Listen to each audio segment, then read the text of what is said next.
I, 47M, have been married to Sarah, 45F, for 22 years. We met in college through mutual friends and got married right after graduation.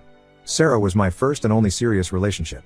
She worked as a marketing executive while I built my career in software development. Our marriage was good, or at least I thought it was until last month when everything fell apart. We have 2 kids, Jenny, 20F, and Mike, 17M. Jenny is in her second year of college studying psychology, and Mike is a junior in high school. The problem started about 4 months ago when Sarah joined a new gym. She said she wanted to get in shape before turning 46. I supported her decision and even offered to join with her, but she said she preferred going alone to focus on herself. She started spending more time at the gym, sometimes going twice a day. I didn't question it because she seemed happier and more energetic. But then things started changing. She bought all new clothes, changed her hairstyle, and was constantly on her phone. When I walked into a room, she would quickly turn her phone screen off or switch apps. She started working late, saying her team had taken on a big project for a new client. Some nights she wouldn't come home until 9 or 10 p.m. I trusted her completely, so I didn't think much of it. I even made sure dinner was ready for her when she got home and took care of the kids' needs so she could focus on work. Our sex life practically disappeared. Every time I tried to initiate intimacy, she had an excuse: she was tired, had a headache, or had to wake up early. We went from being intimate 2 to 3 times a week to nothing for almost 3 months. Again, I didn't push the issue because I thought she was stressed about work. 3 weeks ago, on a Friday evening, she texted me saying she needed to discuss something important. I thought maybe she got the promotion she'd been hoping for, or wanted to talk about our upcoming summer vacation plans. The kids were both out, Jenny at her campus library and Mike at football practice. When Sarah came home, she wasn't alone. There was this guy with her, tall and muscular, probably in his late 30s. She introduced him as Derek, 39M. They sat down in our living room, the same room where we'd celebrated our 20th anniversary 2 years ago, and Sarah dropped the bomb. She was 3 months pregnant, and Derek was the father. She said they met at the gym 8 months ago and connected on a deep level. According to her, she hadn't been happy in our marriage for years but never had the courage to say anything. She claimed I was too focused on work and didn't understand her emotional needs. Derek just sat there with this smug look on his face, occasionally rubbing Sarah's back like he was comforting her. She said they had fallen in love and wanted to start a new life together. The late nights weren't because of work, she was with him. The gym visits weren't always for working out, they were meeting there and going to his place. I felt like I was in some bizarre nightmare. This was the woman who had nursed me back to health when I had pneumonia 3 years ago. The same woman who had cried tears of joy at Jenny's high school graduation. Now she was sitting in our home, telling me she was carrying another man's child. I told them both to leave immediately. That's when things got ugly. Derek stood up and started yelling that I couldn't kick Sarah out because she owned half the house. He said I needed to man up and accept that Sarah had found someone better. I stayed calm and told them I would be filing for divorce first thing Monday morning, and they needed to leave my house now. Derek got in my face, his chest puffed up like some wannabe tough guy. He said I better watch myself because he wouldn't let me mess with his woman and his baby. Something about his tone made me nervous, so I had already started recording everything on my phone, hiding it partially behind a couch cushion. I repeated that they needed to leave. That's when Derek pulled out a gun from his waistband. He pointed it directly at my chest and said if I tried to make things difficult for Sarah in the divorce, he would make sure I regretted it. He said he knew where I worked, where the kids went to school, and that accidents happen all the time. Sarah just stood there, not saying a word while this man threatened her husband of 22 years with a gun. She didn't try to stop him or act surprised that he had a weapon. She just watched with this blank expression on her face. After they left, I called the police immediately and showed them the recording. They arrested Derek that night for making criminal threats with a deadly weapon. Sarah was also arrested for being complicit in the threat. They were both released on bail the next day. The kids came home to find police cars outside our house. Jenny broke down crying when I told her what happened. Mike punched a hole in his bedroom wall and locked himself in there for 2 days, only coming out when I promised we would get through this together. My parents and Sarah's parents have been calling nonstop. Her parents think I'm being too harsh and should drop the charges because she's pregnant and stressed. They said Sarah told them I had been emotionally distant and she felt trapped in our marriage. My parents are furious and want me to go after everything in the divorce. I filed for divorce the next morning. My lawyer says the recording will help tremendously in both the criminal case and divorce proceedings. Sarah has been calling and texting constantly, saying she made a terrible mistake and that Derek manipulated her. She claimed she didn't know he had a gun and would never want to hurt me. But the recording shows she didn't seem surprised or scared when he pulled out the weapon. I've blocked her number and told her to communicate only through our lawyers. The kids refuse to speak to her. Jenny says she can never forgive her mother for destroying our family. Mike is failing 2 classes and his football coach called to say he's been getting into fights at practice. 22 years of marriage gone because she couldn't keep her legs closed. I looked at our wedding photos last night, we were so young and happy. Now I have to face her in court next week for the threats case. I don't regret filing charges because nobody threatens me with a gun in my own house, especially not in front of my children's photos on the wall. Update 1. It's been 2 weeks since my last post. First, I want to thank everyone for their supportive comments and messages. You helped me stay strong when I felt like everything was falling apart. Now, let me tell you what's happened since then. The threat case hearing was last week. I arrived at the courthouse early with my lawyer. Sarah and Derek showed up together, both dressed like they were going to church. Sarah kept trying to catch my eye, but I focused on my phone. Their lawyer, this slick guy in an expensive suit, tried to paint me as a controlling, abusive husband who was threatening to leave Sarah homeless and penniless. He claimed Derek only showed the gun because he feared for Sarah's safety. But then my lawyer played the recording. You could hear everything clearly, their voices, Derek's threats about knowing where my kids went to school, and most importantly, Sarah's complete silence while her boyfriend threatened her husband with a gun. Their faces went white. The judge was visibly angry and set a trial date for next month. She also added a restraining order, requiring both of them to stay at least 500 feet away from me, my house, and my workplace. I thought that was going to be the biggest development, but I was wrong. Yesterday morning, someone knocked on my door. I opened it to find a woman in her mid-30s standing there with a thick folder in her hands. She introduced herself as Amy, 36F, Derek's wife. Yes, you read that right, Derek is married with 3 kids aged 12, 9, and 6. Amy found out about Sarah and the pregnancy when she saw Derek's arrest report in the local paper. She's been doing her own investigation since then, and what she discovered is shocking. She brought proof that Derek has done this before. 2 years ago, he got involved with a woman at his previous job, got her pregnant, and then disappeared when she was 7 months along. The woman had to move back in with her parents and raise the baby alone. But here's where it gets even worse. Amy showed me text messages between Derek and Sarah going back months. They weren't just having an affair, they were plotting. They had this whole scheme planned out to get the majority of my assets in the divorce.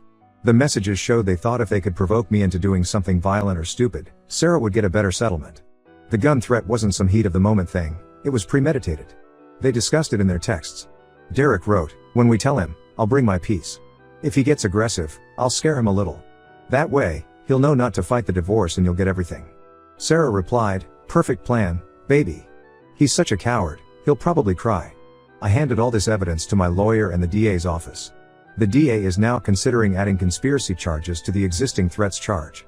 When word got back to Sarah about the new evidence, she started calling me nonstop, crying and claiming she didn't know Derek was married. She said he manipulated her into the whole plan. But the text messages show otherwise. She knew everything about his wife and kids. She even joked about being the other woman and how Amy was too stupid to notice her husband's affair. Things got even more interesting when Jenny was looking for some old family photos in Sarah's drawer. She found a second phone, one I never knew about. There were messages on it going back almost a year. Sarah and Derek had been planning this for months before dropping the pregnancy bomb. They specifically waited until she was showing before telling me, thinking I wouldn't fight back as hard if there was a baby involved. The impact on our kids has been devastating. Mike still barely leaves his room except for school. He's failing 3 classes now, and his football coach called to say he's been sitting out practices, just watching from the bleachers. Jenny is angry all the time. She told Sarah in a text message that she never wants to see her again and that she's dead to her. The message Sarah sent back just said, "You'll understand when you're older and fall in love." Sarah's parents showed up at my house after I sent them copies of the text messages. They were horrified.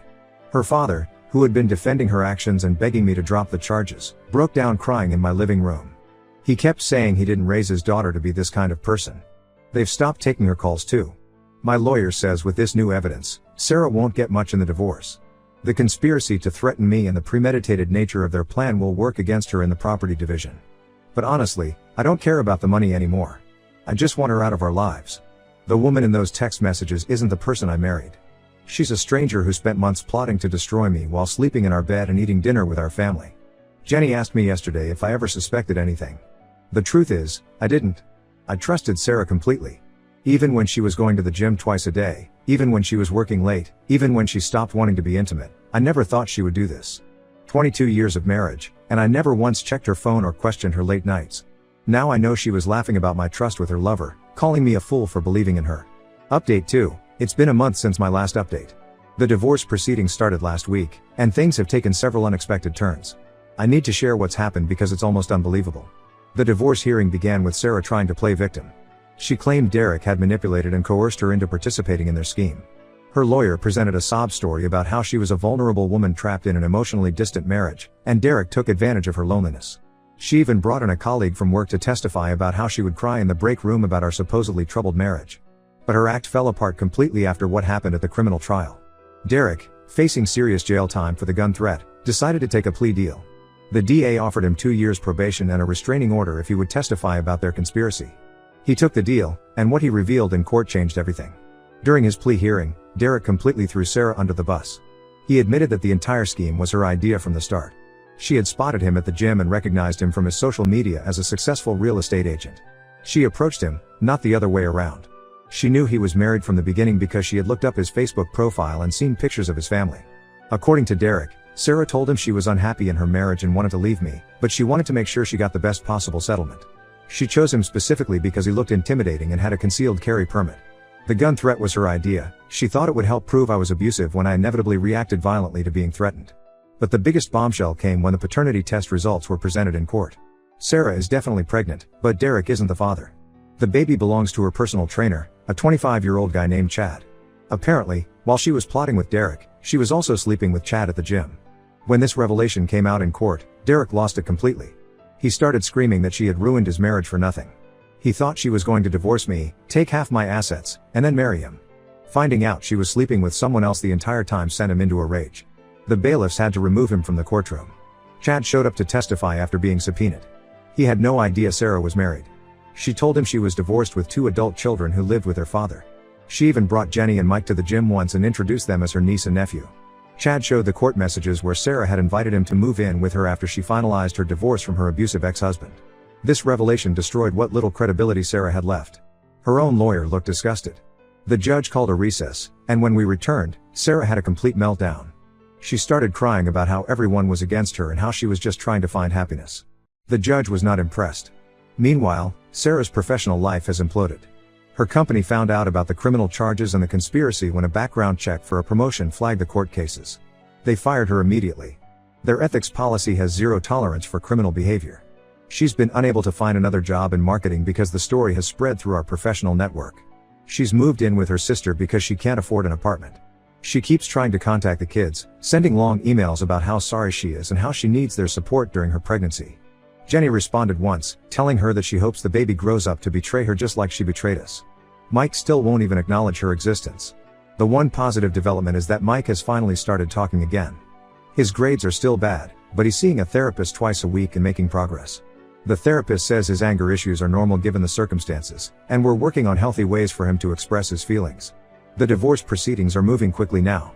The judge has seen all the evidence, the text messages planning the conspiracy, the paternity test results proving she lied about Derek being the father, and the testimony about her multiple affairs. My lawyer says we'll likely wrap everything up within a month. Sarah's sister called me yesterday to warn me that Sarah's not taking any of this well. She's been drinking heavily despite the pregnancy and talking about how everyone has abandoned her when she needs them most. I almost felt sorry for her until I remembered those text messages where she joked about using Derek's gun to scare me. Update 3. 6 months have passed since this nightmare began, and I can finally say it's over. The divorce was finalized last month. The judge awarded me the house and primary custody of Mike, Jenny as an adult, so custody wasn't an issue. Sarah got nothing except her personal belongings and her car.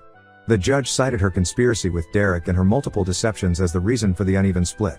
Sarah's life has completely fallen apart. She lost the baby at 5 months due to complications. Her sister told me she had been drinking heavily throughout the pregnancy despite everyone's warnings. Chad, the personal trainer who was the actual father, wants nothing to do with her. When he learned about her lies and the conspiracy with Derek, he quit his job at the gym and moved to another city. Derek's wife Amy divorced him and got full custody of their kids. He moved to Arizona after losing his real estate license due to the criminal charges. Last I heard, he's working as a bartender and telling everyone who'll listen about how Sarah ruined his life. Sarah's downward spiral hit rock bottom last week. She showed up at our house at 2 a.m., completely drunk. She was screaming in the driveway about how she had lost everything because of one mistake. She kept saying she would do anything to fix things and come home. The neighbors called the police before I could. Since she violated the restraining order, she spent 2 days in jail.